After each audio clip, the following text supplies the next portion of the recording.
And in the studio with us this morning, Kathy Abbey Baker and Jessica Clark. They are members of the faith team of the Indiana County Health and Human Services Subcommittee, and they have a very important event coming up. For those of you in the faith community, this is for you. Good morning, ladies.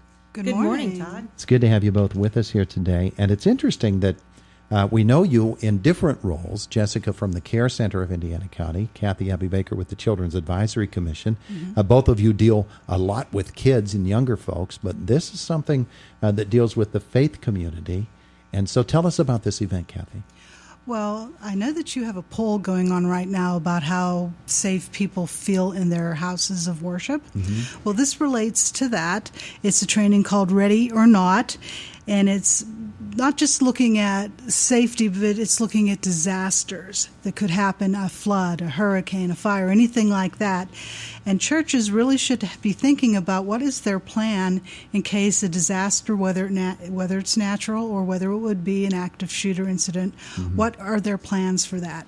And this training is going to look at that.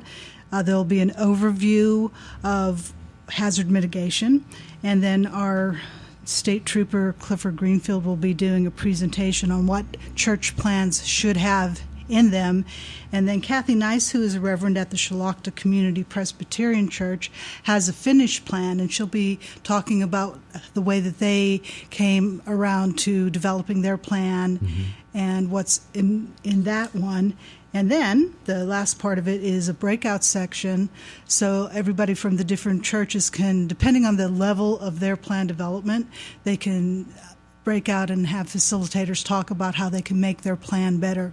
Now, there could be some people who have no plan, period. They're just starting from scratch.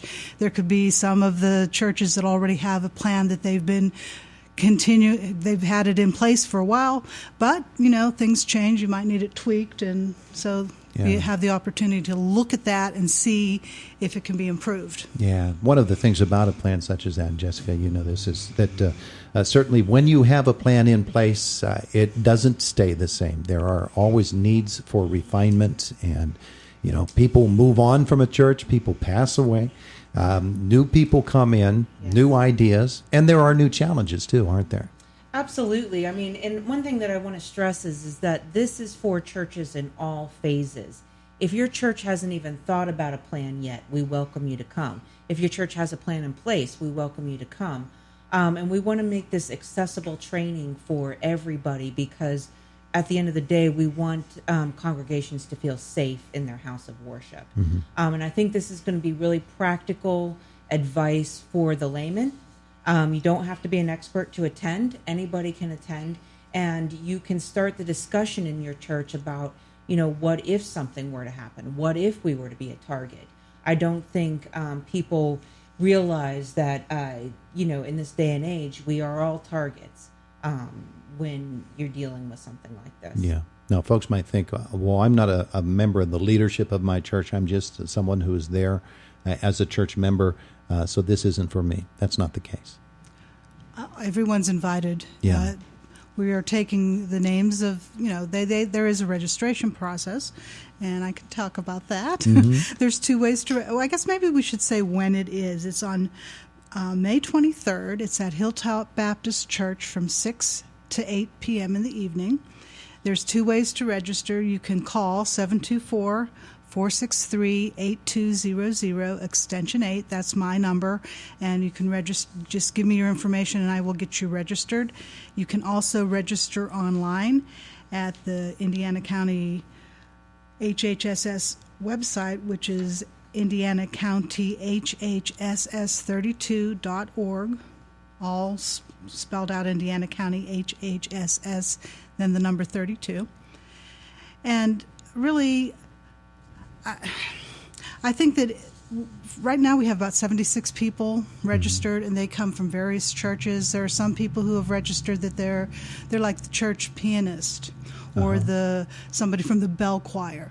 And then there's other people who are from the security team or from the building maintenance team or the sextons. It's a wide variety of people who are attending. Mm-hmm. And I think when we do the breakout sections, and you'll get with your church group or a similar group to do the breakout section. So I think, Jessica, don't you think anybody who's a member of a church anybody should can attend. come. And like we said, this is for any denomination, any experience level. Whether you've had that conversation in your congregation or not, we welcome you to come. And I think you'll find the information very hands-on. We also have John Pividori from the Emergency Management Agency here locally, who will talk about the disaster plans.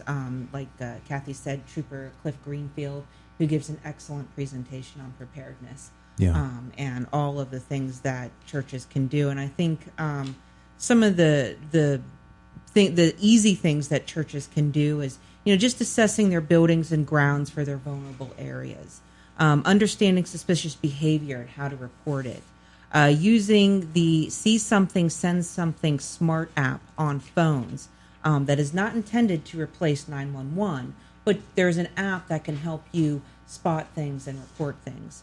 And create an emergency plan for their facilities and staff to provide for training and resources. There's some very practical information on how you can implement this. It doesn't have to be, overwhelming. We break it down for you.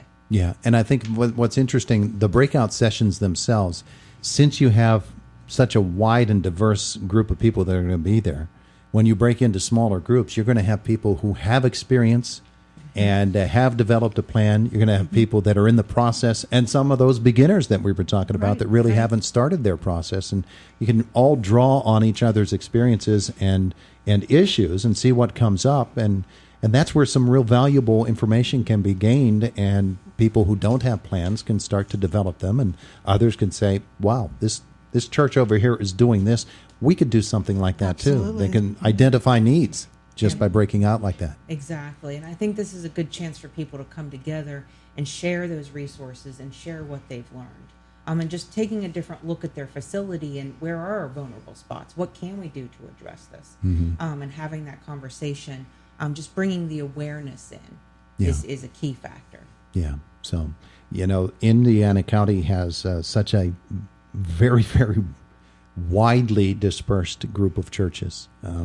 We've got wonderful churches within Indiana Borough, but, outside of the borough and in every township and every municipality, there are a number of churches, some of which, frankly, sit unused from Sunday to Sunday through the course of a week, especially during the summer times, especially. There are going to be weeks where you open the door on Sunday and everybody comes in, worships, leaves, and nobody gets it to that church again for the following week. And so all of those have to be a part of this discussion, don't they? Right. The small country churches, the ones that have the pastor who goes from one church to the next, and they don't have a if you have a 6-church charge, like Northern Indiana County used to have a 6-church charge, and only every 3 weeks would you hold services in your particular building. Right. Yeah. And I think this is a good time to talk about too our faith committee for the Health and Human Services Committee.